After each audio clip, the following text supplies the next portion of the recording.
Hello, and thank you to everyone who's been waiting on the line, and thank you for joining us today. This is Getting Hired's Job Seeker webinar, and my name is Gabby Nagel. I do the marketing and outreach at Getting Hired.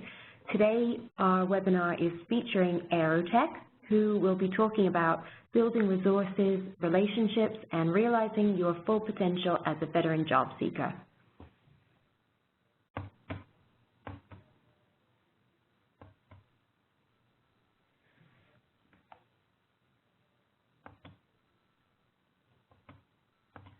So before we begin, I'll just run through some logistics for anyone who's joined us. Audio is available through the phone line. The number to call is there on the screen and also in the chat box to the right of your screen. During the presentation, everyone is set to mute, so please use the chat box on the right of your screen if you have any questions during the presentation, and we will answer them at the end. If you're not able to access the chat box for any reason, you can also email me your questions directly at gnagel@gettinghired.com. That's G-N-A-G-L-E @gettinghired.com. We also offer a live captioning service. The link is posted in the chat box as well, so you can click on that if you'd like to access it. We'll be recording this presentation and uploading it to our YouTube channel early next week. We'll also email all registrants a copy of the presentation and a link to the recorded webinar as well. You can actually download the presentation right now. If you're logged in, you can actually download it if you have any accessibility problems using WebEx. When you exit the webinar, there will be some feedback questions as well that will appear in your browser.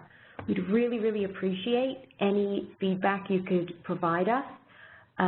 Let us know what we did well. Let us know, what may have been improved on, and please let us know if there are any topics that you would like to see an upcoming webinar on that could help you in your career search.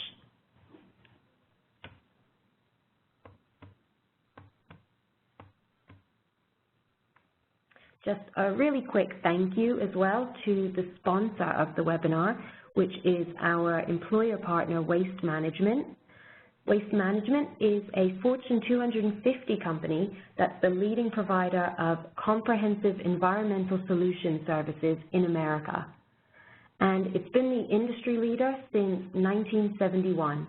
They're currently hiring for positions in transportation, skilled labor and trades, management, sales, installation, maintenance, and repair, and more.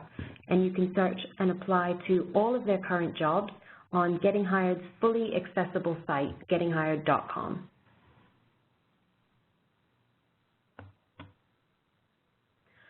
So I'd like to just present Dave Majorwitz, who will be our presenter today. Dave is the Director of Business Development at Aerotech. Aerotech is the largest staffing company in the U.S. and also a sister partner to Getting Hired. In this role, Dave works closely with Aerotech's large and small business partners nationally to secure and manage Air Force, Navy, Marine, and other federal and state agency contracts. Dave has managed Aerotech's largest defense client from 2002 to 2006, and he joined Aerotech in June 2000 to support the growth and development of the aviation and defense services market. And he's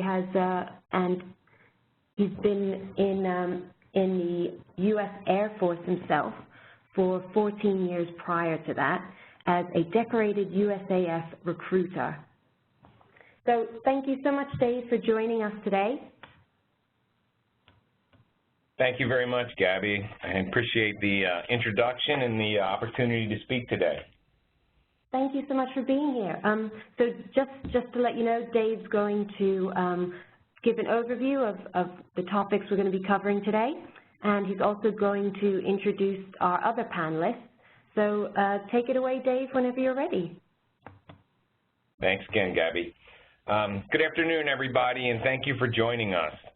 First of all, let me say that I'm truly honored to be here with you today as a fellow veteran and as an industry professional. I look forward to speaking with you. I look forward to presenting you with some very good topics that we hold near and dear to our hearts here, and we have a great panelist that I'll talk about in a minute. And first and foremost, happy Veterans Day to all my fellow veterans. I'm proud to be a veteran. Joined the Air Force in 1986 right out of high school here in Baltimore, Maryland. And on top of a 14-year career in the Air Force, 14-plus years, I've now spent 21 years in the recruiting and staffing business between my time as an Air Force recruiter and then my time here with Aerotech. So I've had a lot of experience working with fellow veterans, friends that I served with, both in the Air Force and being here in Baltimore and living on Fort Meade. I worked with a lot of different services, and also family and friends. I have a son, a grown son, who is a Maryland Air National Guard member, currently deployed in support of overseas operations, and also worked with him and his fellow Guard members in search of employment. So I'm no expert, but I have a lot of experience, and I look forward to sharing as much as I can and the panel can with you today. So thank you very much. Let's see. Gabby gave me control here. So what we're going to do is we look forward to talking today about three major topics: resources, relationships, and opportunities. And that's really what we thought was most important, that we can help fellow veterans and transitioning service members in today's environment. We know transitioning from the military service to the civilian career field can be very challenging. We've all done it ourselves. Every one of the panelists that you're going to speak to today, and hopefully the input that we get from you all, is going to speak to that. And we know that there are different groups that we're going to be dealing with, and we're going to try to tailor our information to each group. We're going to talk about the resources that are available to you both before you separate and post-separation, whether that separation is a year ago, 6 months ago, or 10 years ago. And then we're going to talk about building effective networks and relationships. I know it's one of the key things that everybody stresses, but we're going to talk about maybe how to do it, where to do it, and when to do it, and how to do it effectively. And the last thing we're going to talk about is opportunities, how to prepare for them, what to be ready for, and how you can outwork others. Before we get started on that, I'd like to introduce my fellow panelists. We thought it was best that we work this as a panel, and we brought in experience both in and outside of Aerotech that can help you. Aerotech, as many of you do know, is a nationwide company with over 230 offices. It'll be important on some of our talks, and our job is basically to help individuals find employment and matching great employees with great companies like Waste Management. I want to introduce my first fellow panelist, Bill Taylor.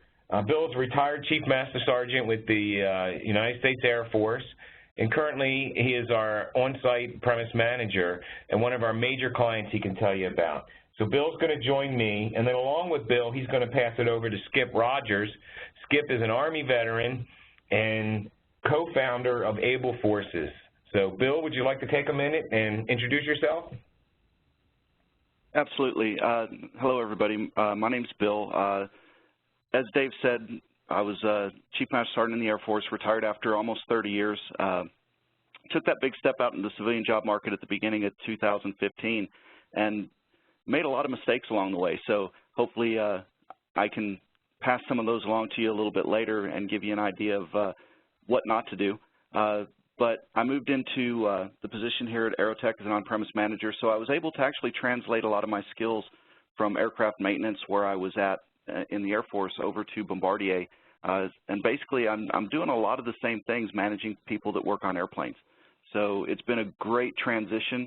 Like I said, I've made some mistakes along the way, but also learned from those, and hopefully we'll be able to pass some of those along to you today. I've been with Aerotech now for about a year and a half, and it's been a great position, and learning the civilian job market is definitely a hurdle as we come out of the military used to one thing, and as you move on to that next thing. So with that, feel free to reach out to me at any time, but I'm going to go ahead and pass you over to Skip Rogers and let him do a quick introduction.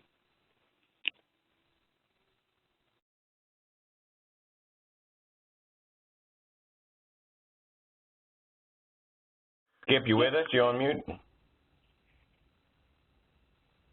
Try *6, Skip.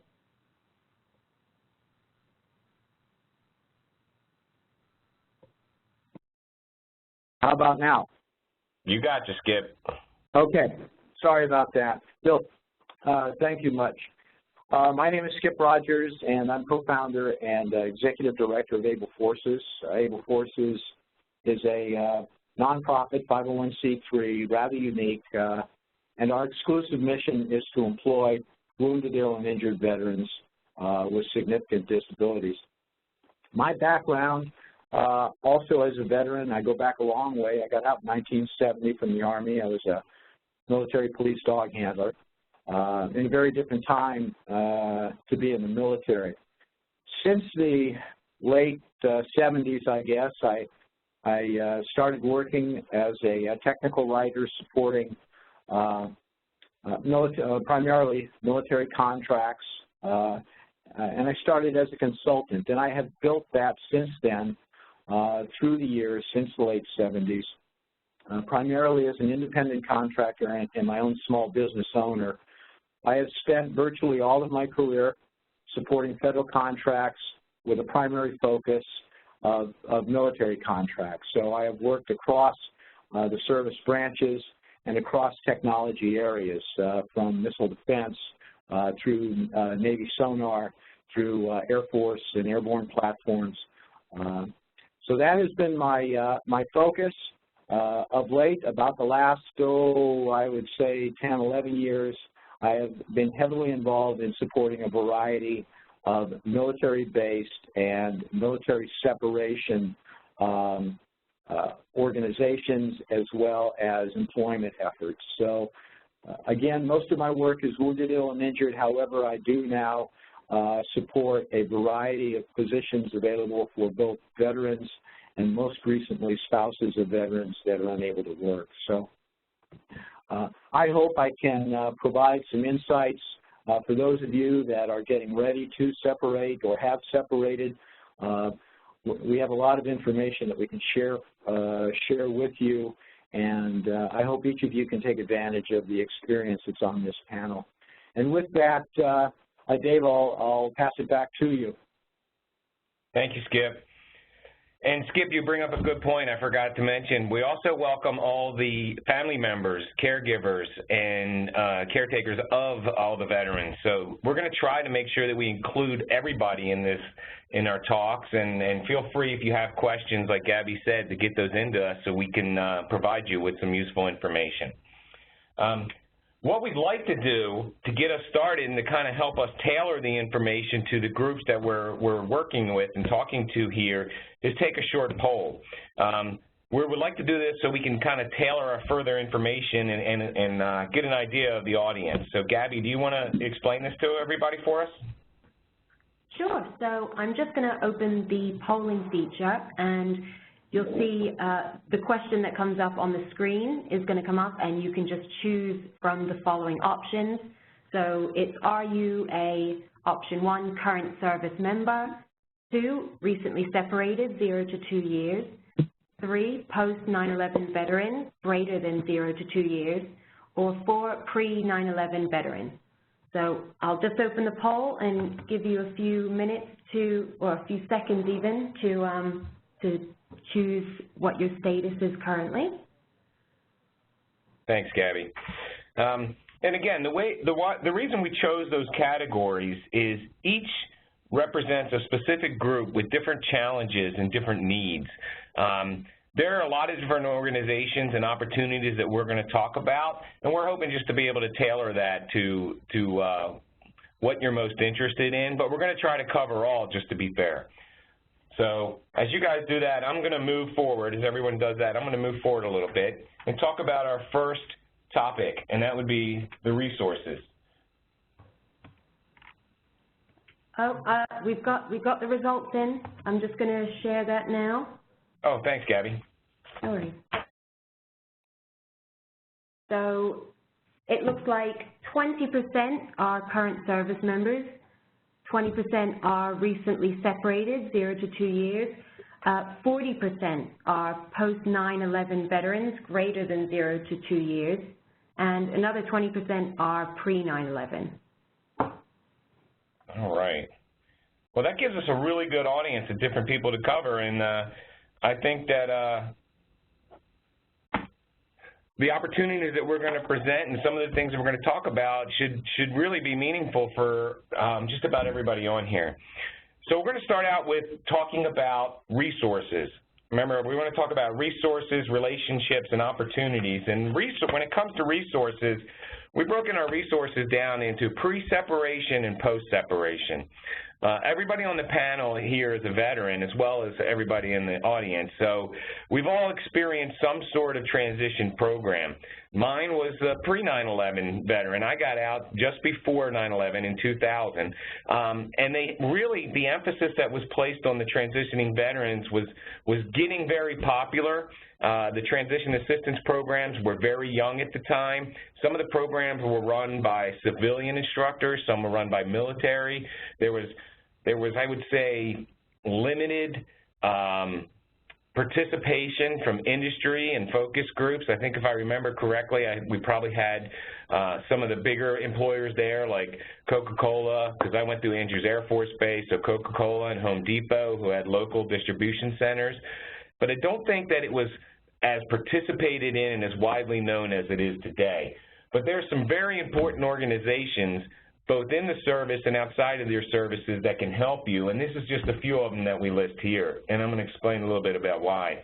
The transition assistance programs now are mandated by all services. That doesn't mean that you should just go to these and sit down and check off a box. The resources and opportunities that are presented to you, whether it be from, dressing for success, resume writing, interview techniques, even some of the common things that I saw on Waste Management's website earlier, they had a translator that can help you translate your military careers to civilian career fields. Those are the kind of things that you can pick up in the Transition Assistance Program, and you should make sure that you're paying close attention to those. Resume writing is a great opportunity because we often find it hard to translate some of the skills, some of the secondary post jobs that we do into what would be more recognized in the civilian career. When we talk about visit, certification office, training, and education, as a service member, there's a lot of things that are available to you through your education office. Some of them are CLEP testing. You may have some training that you went through while you were in that you can get college accredited for prior to your separation. Well, prior to that separation is the time for you to take those training certificates, go to your education office, get the college credits, get the certificates of training. There may be other opportunities to take certification tests and stuff like that before you get out that will behoove you when you transition into that civilian career. Your VA benefits. You'll go through many briefings when it talks to the VA benefits and the VA administrators and what's available to you, whether you signed up for different GI bills or anything that were offered to you. But make sure you listen to them and you look at some of the opportunities and some of the resources they present to you. And one of the important things that I talk about is your security clearance. Almost 99% of the service members currently on active duty have a security clearance, but knowing what the status of your clearance is very important. When was your last background check? When is your next one due? What level of clearance do you have? How does that translate when you move into the civilian career field? Being in this industry, I can tell you that once you transfer, that is about the easiest point in time to take your clearance that you were given through the military and transfer it into civilian JPAS, through JPAS into a clearance. Once that goes inactive, then you're talking about anywhere from a 6-month to a year time frame to get that clearance reactivated. So it's very important that you know the status of that, the date of your last investigation. There are certain time frames, depending on your level of clearance, that the investigations have to be done.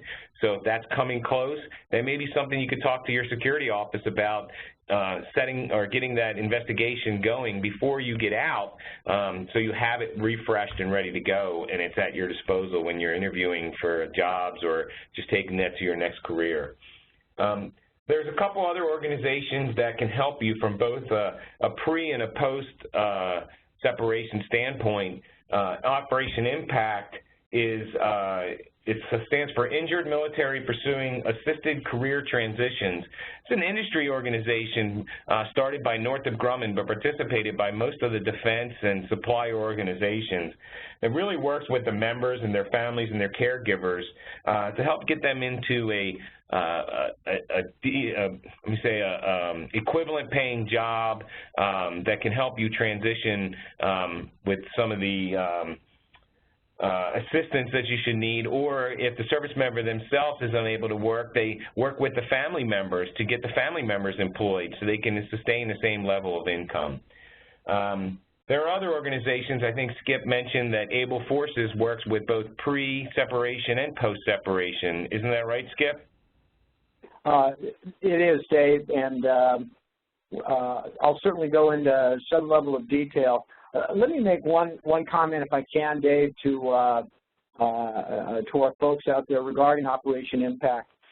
In addition to being an incredible organization that supports all veterans, including a heavy emphasis on wounded, ill, and injured, they provide a distribution of resumes with short bios, full resumes upon request, so that I really encourage folks, and now speaking of Operation Impact, to get a hold of Lockheed Martin. Make sure you get them your resume and initiate that dialogue, because it's not only Lockheed Martin or Northrop Grumman that will have that resume.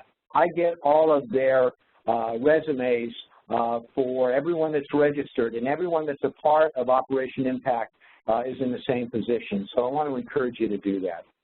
Thanks, Dave. Yeah, I know it's ironic. You probably just got the same email that I did, Skip, but there's a Operation Impact Network of Champions luncheon coming up in December, and Skip's right. I'm looking at this email list, and they've got Maximus, Hilton, SAIC, Raytheon.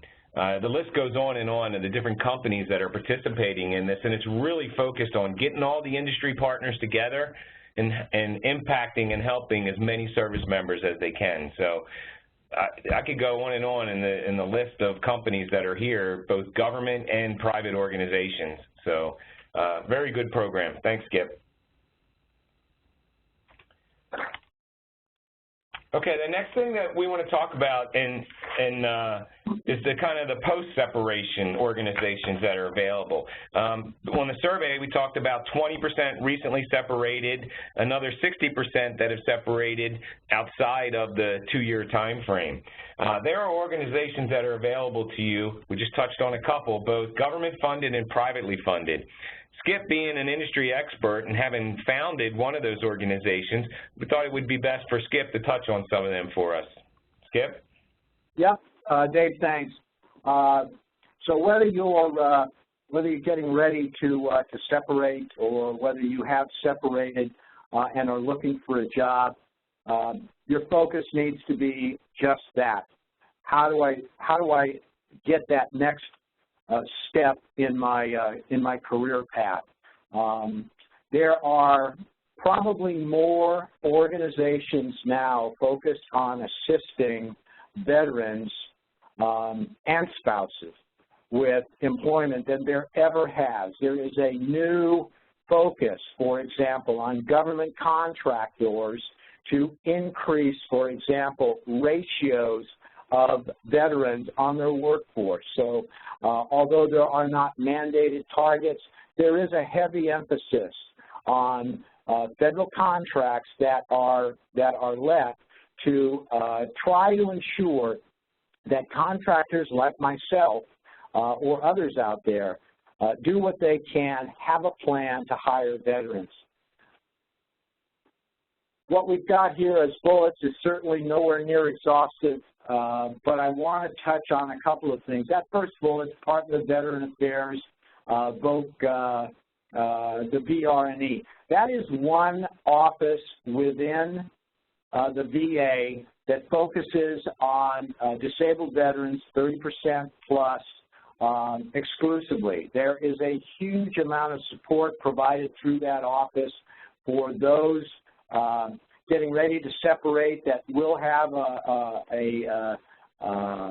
a disability rating, or those that have.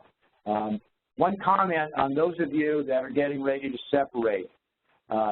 It is to your benefit. And again, I exclusively work with them. It is to your benefit to ensure that you do everything you can to honestly evaluate your medical status and take every advantage available to you prior to separation. Likewise, after separation, every veteran must register with the VA. If you don't do it before you separate, you need to afterwards. They are there to help you whether or not you have a disability or not. I don't have a disability, but I certainly am able to take advantage of VA benefits that were a surprise to me. VA also has offices for OEF, OIF, OND, veterans that have served in Iraq, Afghanistan afterwards for each Operation New Dawn. Those are offices specific to supporting those veterans. If you have not as yet, you should connect with one of those offices. There are social workers. There are a variety of folks there to assist you, if nothing more than providing you guidance on your benefits and what potential employment opportunities they can refer you to. Department of Labor in every state has a state representative, the VET office. It stands for Veteran Employment Training Service. Every state has this office. Their call to glory is to do nothing more than assist veterans with connecting them with employment services and outreach in your particular area. Hiring Our Heroes, an outstanding organization that if you are not looking up Hiring Our Heroes employment fairs, they are in every state. They are in most communities. They work closely with fraternal organizations, like American Legion, VFW, and so forth. And they have frequent job fairs specifically focused for veteran hiring. You need to take advantage of that. Also, every state has, through its Department of Employment, has a Veterans Division. Whatever your state is, you need to identify in your community who is your vet representative at the state employment level. They are also an asset for you to include in the work you do searching for employment. Again, private examples, you've got fraternal organizations, you've got Paralyzed Veterans of America, which we have here. You have the American Legion, Veterans of Foreign Wars. Virtually every veteran-focused fraternal organization has assets available to you, if nothing more, assisting you with resume writing. They don't all do it, but it's worth a phone call to your local fraternal to see what's available. I also want to recommend, it's an important piece of your networking to engage with those organizations that support prior military. So to the best of your ability, I would identify those organizations which you either identify or feel most comfortable with and engage with them. All of these that we've just talked about on some level can provide career counseling, job training, resume writing assistance. Career fairs are awesome opportunities, and in particular, the veteran-focused career fairs are awesome opportunities for both presenting yourself in front of potential employers as well as as an ongoing network opportunity for you. And in terms of family resources, many or most of who we have just spoken about have tools and have supports for spouses as well, whether it's male or female. So to summarize this particular slide, it's ongoing. Thank you, Dave, for moving forward. These are some of the organizations that we have talked about. Certainly Wounded Warrior Project, very large organization. Contact them, see what they specifically can do for you. Helmets to Hard Hats is one of those organizations that can assist you if you are interested in kind of hands-on work in carpentry, in the trades. That's an organization that can help you. Getting hired, certainly hiring our heroes that we spoke about. Last comment before I turn it back to you, Dave. The three of us have our contact information on this slide deck. All of us are available to speak to you through email or contact us if we can provide any additional information. Back to you, Dave. Thank you, Skip. Great just overview of the organizations. One of the things, I digress a minute, I failed to mention earlier in the pre-separation, but it really is applicable to both, is some of the new offices that I've had a chance to work with. The Marine for Life program and the Soldier for Life program. I believe the Soldier for Life program was the first to stand up out of the Pentagon. Excellent organization I've been introduced to lately, who have regional chapters who work with all the transitioning Army soldiers, and the Marine for Life one. The Navy and the Air Force are actually standing up their versions, the Airman for Life and the Sailor for Life program. Marine for Life out of Quantico. I believe the Soldier for Life, or the Airman for Life program is probably going to be out of Wright-Patterson. But these organizations work with pre-separation veterans actually from day one when they finish basic training. You're looking at things like, what is your career field? Is your career field have an equivalent job in the civilian world that we can help you get your certifications? For instance, if you're a paramedic, can you take an exam in the state for get your EMT certification based on the training that the service gave you in your paramedic career field? Or if you're an aircraft mechanic like myself, which I did, do you have the experience to get your FAA tickets to test for your A&P license while you're still in the service? So these offices are designed to work with service members during their career and then help them in the post-transitioning field. So they're an excellent resource. Again, it's the Marine for Life program, the Soldier for Life program, and soon to be the Sailor for Life and the Airman for Life program. Highly recommend them. Been able to work with them lately and find them to be an excellent resource. Moving right along, we're going to talk about our next R, which is the relationships. I know everybody hears that it's very important to build an effective network, but how do you do that, and when do you do that? Well, your network starts internally. What we're talking about is your network of friends, your family, coworkers, fellow veterans, both those currently in and those ones that have recently transitioned that you're still in communication with. And those are the members that you really need to tap into and talk to them about, you know, how was your transition? What did you do right? What did you do wrong? If you had to do it over again, what would you do differently? That's the best place in the first place you to start with your network, especially, like I said earlier, when it comes to your friends and your family. A lot of us may not be staying where we are. So we want to talk to our family members, whether they be local or non-local. So you want to build that network. You want to get the word out that, hey, I'm separating. Have you spoken to anybody? Have you seen my resume? Would you like to take a look at it? How does it compare to yours? I mean, building an effective network starts with you, and it just, starts internally and it goes out from there. The next thing is relocating. How to build a network if you're not going to stay in the base in the area that you currently separated from. You know, like I was saying earlier, Aerotech has over 230 some offices, 250 some globally.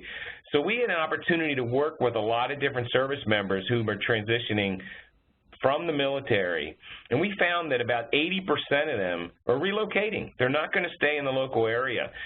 They could be in El Paso or Honolulu or San Diego, and they're going to separate and go through transition assistance program and do all the check all the boxes that they need to check. But when the day one comes in separation, they're going to go back to Chicago or New York or Baltimore or Seattle, wherever they're from or their spouse is from, or maybe it was just a place they were stationed at before that they bought property and they want to relocate back to. So how do you build that network when you're not in that city or state? Well, that's where companies like Aerotech, we have local offices that are near you, separating, or where you are now, and then it can connect you with offices that are have positions that are available in the city or state that you want to go to. But it's also that you should use the network of the organizations that Skip and I talked about, because just like us, we talked to the Soldier for Life program. They've got 7 chapters around the U.S., and they've got individuals who run those chapters based on geography who work with those certain offices. So utilize the external networks that are available in those organizations. And one of the organizations that Skip mentioned was the Chamber of Commerce. Every city, town, and state has a Chamber of Commerce.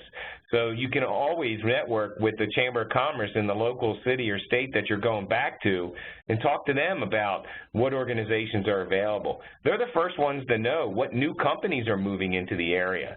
If I'm a manufacturer and I'm going to break ground on a new building in a new city, I'm definitely going to touch base with my Chamber of Commerce and get information, statistics about workforce, taxes, programs that are available to me as a company. But that allows the Chamber of Commerce to know what resources are available to you that you are going to relocate back to that city. So I always found that as an excellent organization to network. And then there are nationwide companies. Like I said, Aerotech is one of them. But you can see from our sponsor, companies like Waste Management, who have offices all across the United States, the Northrop Grumman's, the Lockheed Martins, the Coca-Colas, the Walmarts, the Home Depots. If you're interested in that type job, you can contact them in your local area and let them know that you're moving back to that area. It's very, very important, whether you be 6 months out from separating or you've been out for a year, that you utilize the networks that are available to you to get to the area that you want to go to. There are a lot of them there. The next thing that we want to talk about is how to use technology and social media to do that. And I don't want to say I'm not technologically savvy, but I do have an iPhone, and that's about it. So I have asked Bill if he could step in and talk a little bit about social media and technology when it comes to networking. Bill? Thanks, Dave.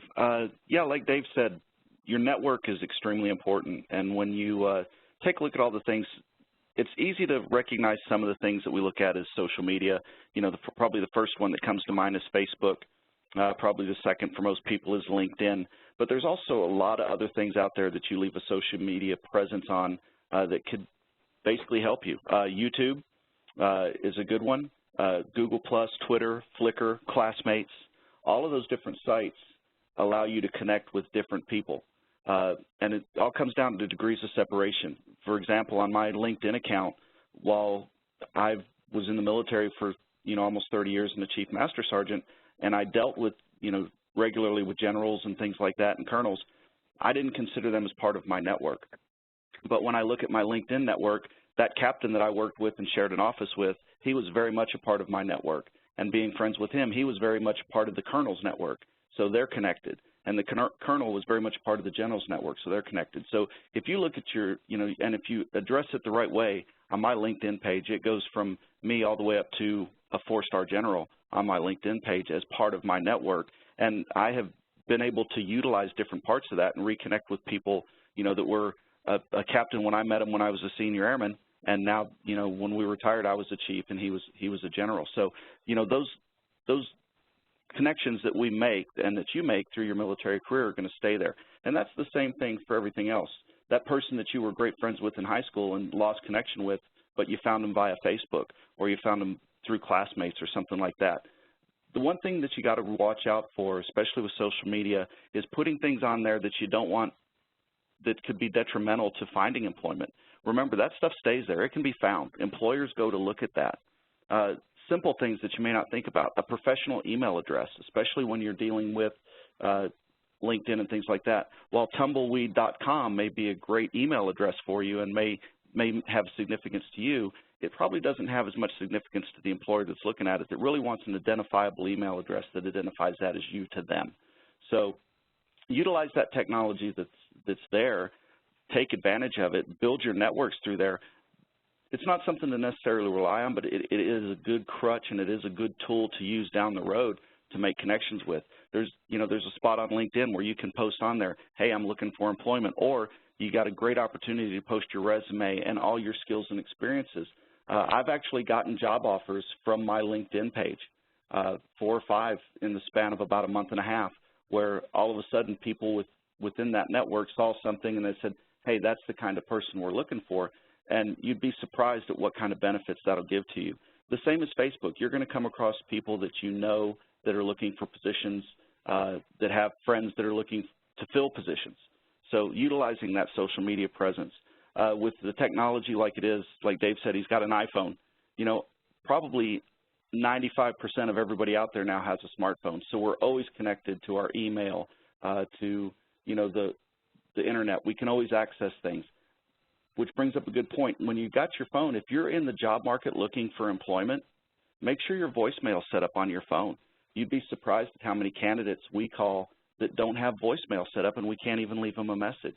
Make sure it's set up. If you're in the job market looking for a job, the last thing you want to do is be screening your phone calls. So when the phone rings, answer it. If it's not a number you recognize, it might be a job opportunity for you. Don't let it go to voicemail that you don't have set up and you lose that opportunity to get that position. So social media is a great tool. Use it smartly, but it's also a tool that can lead to stumbling blocks if you use it inappropriately. And that's about all I got. So Dave, back to you. Thanks, Bill. Appreciate it. There's nothing worse than going to somebody's voicemail. As an employer, like I said, I've been in the recruiting and staffing industry for 21 years now. There's nothing worse than going to somebody's email, and God love them, I've got 5 kids, but hearing their children talk on their voicemail, and you're trying to leave a professional message about a job opportunity. So like Bill says, make sure it's professional, make sure your email address is professional, and treat it as another one of your tools and resources to get you that next job. Speaking of that next job, the last thing we're going to talk about is opportunity, realizing your full potential. What does a successful transition look like? Each one of us is separated at one time or another. Like I said, mine was in 2000.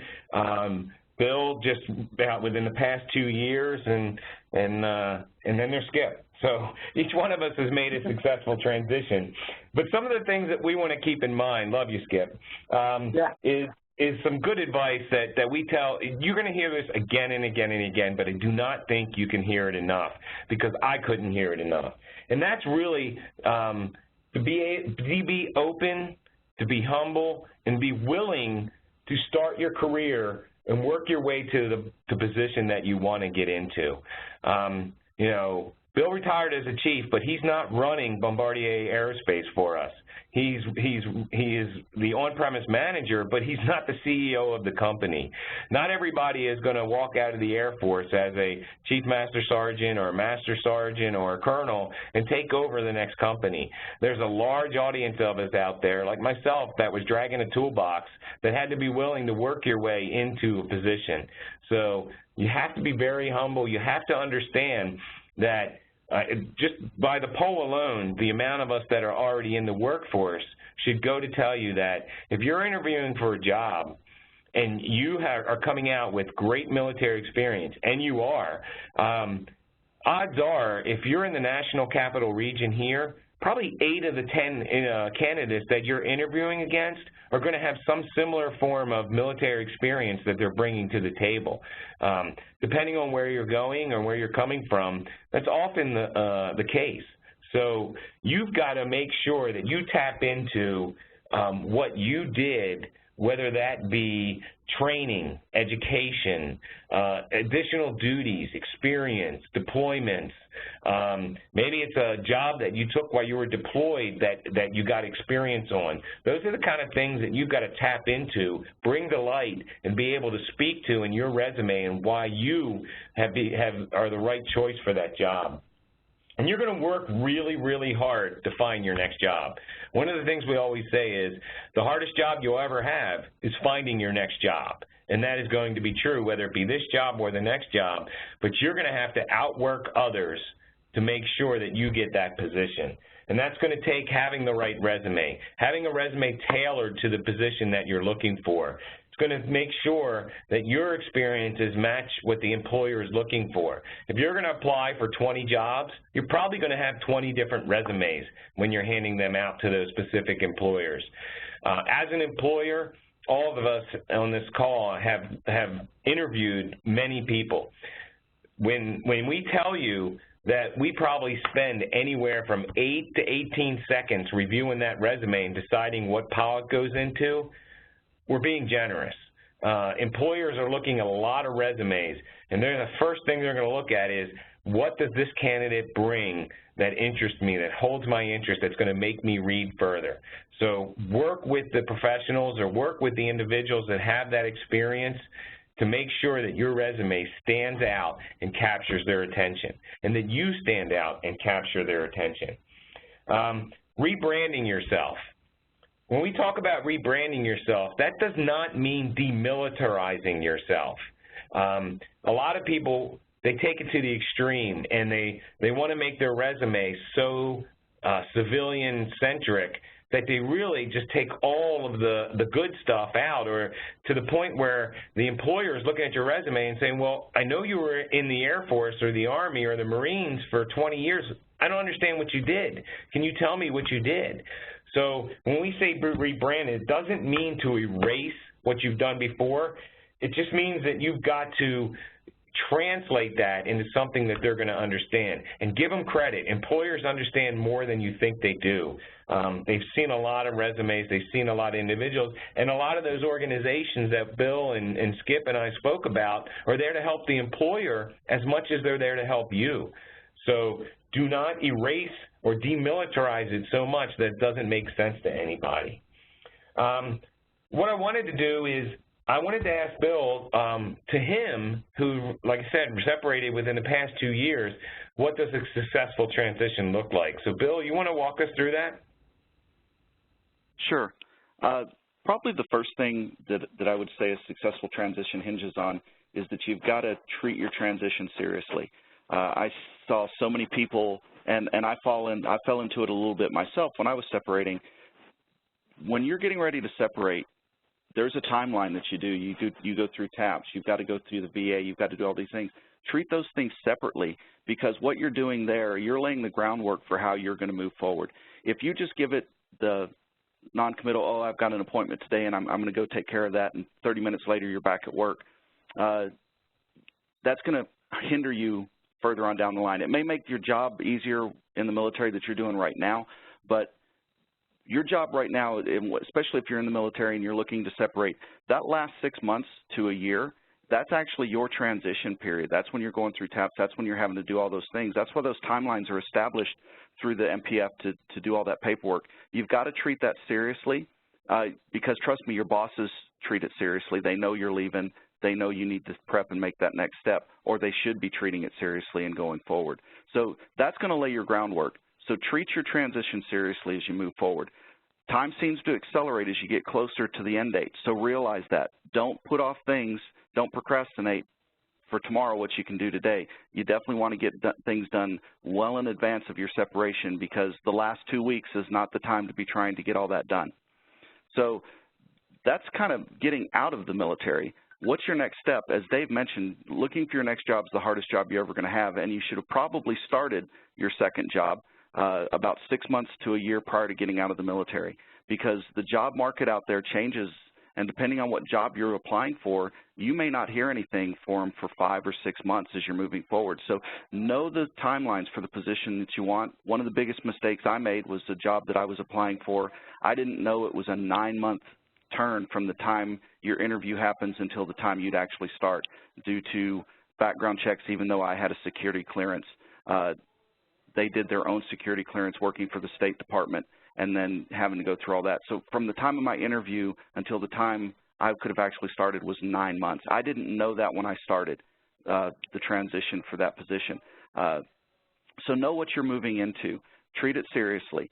Set a schedule for yourself and stick to that schedule. Your job, when you separate from the military, you actually have a job, and that's finding your next job. You're just not getting paid to do it. So you've got to treat it like a job. You know, set a schedule and stick to it. Make sure that you're making those phone calls. Make sure that you're looking on the job sites. Make sure that you're doing your interviews and doing due diligence to that. As Dave mentioned, definitely work on your resume. Make sure you're targeting that to the position that you want. And leave it in there. Employers understand what a military person does a large amount of times. You don't have to civilianize everything in it. You want to take some of the technical stuff out and make it more readable, but you definitely want to convey that experience that you have, which leads me to probably the biggest thing towards a successful transition that I can think of as you're moving forward. Know what you want to do. I talk to so many people, and I regularly attend the TAPS and Capstone events at the local Air Force base here and do a lot of the veteran jobs fairs. I routinely run into people, well, I've got all this experience, I have no idea what I want to do. If you don't know what you want to do, you're not going to pinpoint to your employers and convey to them what you can do. You're going to give them, well, I can do a little bit of everything. That's not what an employer is looking for. They're looking for what you can contribute to them. They don't want to have to dig for it. They want you to tell them that. So know what you want to do moving forward. You know, everybody's going to term their success differently, but in the end, the successful transition is successfully transitioning from the military to where when you move away from it, you're done. You've done all the things you need to do, and you're not spending another 6 months catching up with all the other things, the VA and everything else that needed to be done while you were still in the military. So that's the first part of your successful transition. The second part is actually getting the job that you want and moving forward into a new career. I've heard a lot of people say that the first job you take out of the military won't be the one that you find as your career. I don't necessarily believe that to be true. I think that if you do the research, you start early enough, and you treat it seriously, that job you get when you move out of the military could very well be your next career. So know what you want to do and treat it as two separate pieces. Your transition out of the military as a success, and then as you move forward, taking those steps and utilizing the services, a lot of what Skip said and a lot of what Dave said, those services that were highlighted, utilize those to make your contacts, to get as much presence out there as possible and find that job that you want, because that's when you're going to know it's a successful transition, when you move into that position that you're wanting to have. And like Dave said, you're not going to start out as the CEO of the company. You may start out as turning wrenches again on an airplane or working on a truck, but very quickly employers will recognize the skills that we bring to the table as veterans. They'll know that you have a sense of responsibility, that you've had, it'll become very evident early on that you've had leadership training and that you've had leadership skills and experience doing that from a lot earlier age than a lot of people in the civilian workforce have had. And very quickly you will start to see those promotions come and raise up to the position that you ultimately want. So that's about all I have on that, Dave. Back to you. Thank you, Bill, very much. So I know we're coming down on time, but we just wanted to touch on a couple things, and Bill, that was a great advice. One of the things that we're just going to leave here, because you all have access to the slides, is when we talk about all the different skills and career fields in the military, we put this one in here kind of for your benefit. According to the Bureau of Labor and Statistics, these are the top 5 occupational groups within the services branches. So when you're looking at coming out, is whether you're an aircraft mechanic, truck driver, or electronics technician, these are the sheer numbers of individuals in that career field amongst the services that could be hitting the job market. So it's going to give you an idea as far as, you know, where you fall within that. 161,000 different individuals coming out of the vehicle, aircraft, and machinery maintenance area. So that's a lot of people. Really just wanted to kind of wrap it up with a summary of what we talked about, and then open up for Q&A, and I'll throw it back to Gabby in a minute. But best advice we're trying to give you here: set realistic expectations, outwork others. Like we said, the hardest job you're ever going to have is finding your next job, and to stay positive. I recently did an interview for my company to go up tomorrow or Friday on the webpage, and they asked me what makes a candidate, a veteran, a great candidate for employment. And it was simple to me. I said work ethic. The things that are important to any job: work ethic, integrity, loyalty, and a passion for what they do. That's the kind of things that all of us as veterans bring to the table. That's what sets us apart. That's what prepares us for the next job, because we prepared for it our entire career. So build effective networks, use all the resources that are available to you for you and your family, plus take advantage of every single one of them, and we'll help hopefully make your transition and your next job a lot easier, even though you are going to have to work hard for it. So, Gabby, I don't want to take any more time. I'm going to throw it back to you to open it up and see if we have any questions for the panel, and I want to thank them for joining me. Great. Thank you. Thank you to all of you. That was really interesting. We do have, we've got several questions, actually. I'm conscious of time, so if anyone isn't able to stay past the 1 o'clock mark, you will be getting a copy of the recording of this, so don't worry too much if you can't stay right to the end, because it looks like with the questions we may be going over a little bit. So the first question for all of you: what was the #1 most challenging adjustment for each of you? Well, I'll start off just by saying that the biggest thing for me was, because I did so many different jobs in the Air Force. I was an instructor, I was a recruiter, I was a mechanic. The biggest thing was finding the right job for me. What did I want to go into? What of my skills that I picked up in my time in the Air Force did I want to pursue in the civilian world? And that was the hardest decision for me, because I looked at, you know, going back to the flight line, working on aircraft, going into a teaching field. What would be the best opportunity for me? And that was probably one of the hardest things, because I learned so much. Bill, Skip, I don't know if you have anything to add. For me, this is Skip, probably finishing. My #1 task was finishing school. I went into the military in '68 with a year of college behind me, got out, and really it was very, very difficult for me in the areas that I wanted to pursue to really compete. So I used my GI Bill. I took advantage of getting first my undergraduate degree, and I had a little bit left over for graduate work. But getting that degree for me to make myself more competitive was critical, and it was that degree that opened up just a boatload of doors. So that's what it was for me. Bill, I'll throw it to you. Yeah, I'll be honest. My transition went really, really smooth, and I didn't really have a lot of things that gave me hassle. I'd already gotten my education and everything while I was still in. I think that probably the biggest thing for me was realizing that I'm not going to enter kind of at the same level that I was before.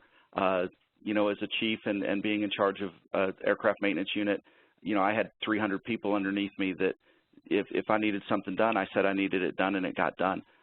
So moving into that civilian job market at definitely a lower position than what I was used to, that was an adjustment. But I think going in, I was prepared for that adjustment. So it was kind of a smooth transition. Okay, great. We've got a couple more. So the next question, how would you successfully negotiate salaries? I don't know which one of you feels most qualified to answer that. Well, this is Dave. Gabby, when it comes to salary, the answer to that is preparation. Know what you're worth. Know what you need. You know, sit down and make sure you and your family figure out what you need to live on especially if you're transitioning directly from the services into a civilian career field. You don't have BOQ or you don't have military housing anymore. What does a house cost in the market that you're moving back to? What is it going to take to open a bank account, get insurance, whatever you need to do wherever you're going. So make sure you list all those items. Make sure you know what you need. And also make sure you know what you're worth. There's a lot of tools out there like Salary.com, Salary Finder, some of these career transition tools and stuff like that. The Department of Labor is another one, the DOL website that can tell you what the average salary is for your career field that you're interviewing for in that specific zip code. So know that going in. And then knowing your experience and at what level they're offering the job at and matching that to where you are in your career. So the trick about negotiating a salary is being well prepared and well informed, not thinking what you're worth, but knowing what you're worth, where you are and when you are in your career, and that's going to help you in a successful salary negotiation. A lot of people say he who speaks first loses. But it's he who is unprepared and uninformed is the one that loses. Thanks. That's good advice for vets and non-vets there. We have another one. What about the jobs that tell you up front that there's no promotion opportunities? A lot of contractor jobs are just hiring for a particular position, no advancement. Maybe I'll take that one. This is Skip. Keep in mind, and there's a lot of us that have spent our careers on federal contracts, and I want to say this, and you're exactly right, that a particular job may open up, and it is for, let's say, a deputy program manager, and that is the job that you're hiring into. If you are successful at that job, and that's why the skill sets of veterans are so important coming into it, because normally you are motivated, you are driven, you are task-oriented, you are a team member. Skilled folks that come in on a government contract for a particular job generally can move up and out. I'm not saying within 6 months or a year, but I also don't see jobs today or careers today as single job focused. I see your career as steps, as movements forward in both gaining experience as well as increasing salary. So it is my experience that even though federal contracts will bring in individuals for a time-limited basis, 5-year contract, that does not necessarily mean in 5 years you're out of a job. If you are, shame on you because you didn't prepare for it. So the idea is go into a job, take it, excel as you've done in the military, and you will see progression. It may not be with that company, it may be with another company, but you will see forward momentum and increasing salary as well as experience. Great answer, Skip. You're always building your network and you're building your experience, which is never a negative. Great, thank you. Another question we got, if an employer asks what your rank was before you separated, should you tell them? This is Bill. Absolutely. I mean, there's no reason why you should hide it. You know, but if you were, say, I'll use my example, a chief, and you're going to a job that you kind of get the idea, and you know you're entering at a lower level than what you think they might be anticipating, let them know that up front too. Say, yeah, I was a chief in the Air Force, but I know that as I move into the civilian job market, you know, I'm not going to immediately step into a position that was the equivalent of the position I was in the military. It took me 30 years to get there. So I anticipate, you know, having to work to get where I want to be in this position. So, yeah, I think there's no reason why you shouldn't tell them, especially if you're giving them a resume that's going to have job titles and the work that you did on it. They're going to be able to deduce that pretty quickly. Not to mention, Bill, that a lot of employers nowadays are asking for your DD Form 214 to give them the information that they need as a reference or background on there. the employers are going to ask for that. They're going to see that. They're going to see your training, your years of service, all that type stuff. When it comes to negotiating the salary, I go back to our previous answer. What you did does not necessarily determine your net worth. It's what you did and how you did it in relationship to what they're looking for should be the basis of that.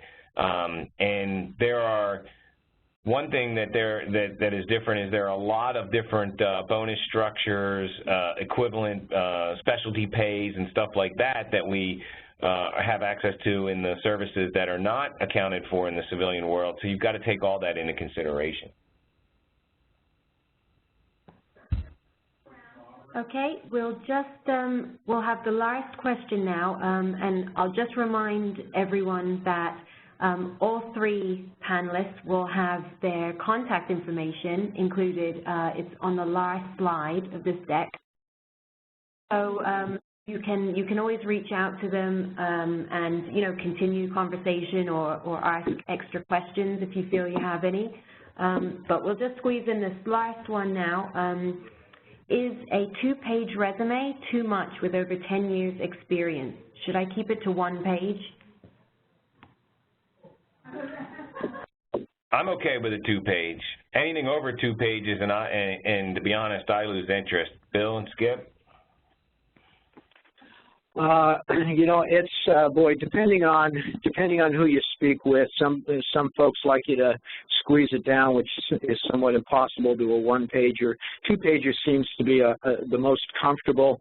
I'm one of these guys that doesn't mind detail in a resume, and if I've got a guy that I'm working with and he's got a 5-page resume, I will let him know, listen, you've got some great experience, it's way overkill, you're going to really need to condense it. So I guess my position is, when you have the time, and if you have the time to work with guys, lengthy resumes for most people aren't the best, but I will let them know, hey, condense it down. But 2 pages is kind of the length that you want to try to target.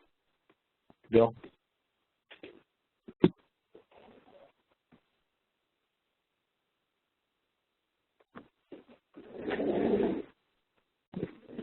Oh, Bill, are you there? Oh, sorry. Forgot to take myself off mute. Yeah, this is Bill. I think with a 2-page resume, especially in a technical career field such as what we do with aircraft maintenance, 2 pages is usually the norm. It's really hard to compress what you need to give from an experience standpoint into a 1-page resume a lot of times. So nothing wrong with the 2-page, but like Dave said, once it starts getting into 3 and 4 pages, it kind of loses interest after page 2. Okay, I think we'll leave it there then. Again, thank you all for joining, panelists and attendees. We will be emailing out, like I said, the link to the recording of this as well as the presentation itself. And you can see the contact information of Dave, Bill, and Skip on the screen there, which will also be included in the email you receive. I hope it was useful for everyone, and thank you so much for joining. Thanks for the opportunity, Gabby. Happy Veterans Day. Thanks, Gabby. Happy Veterans Day to everyone. Have a great week. Yep, thank you.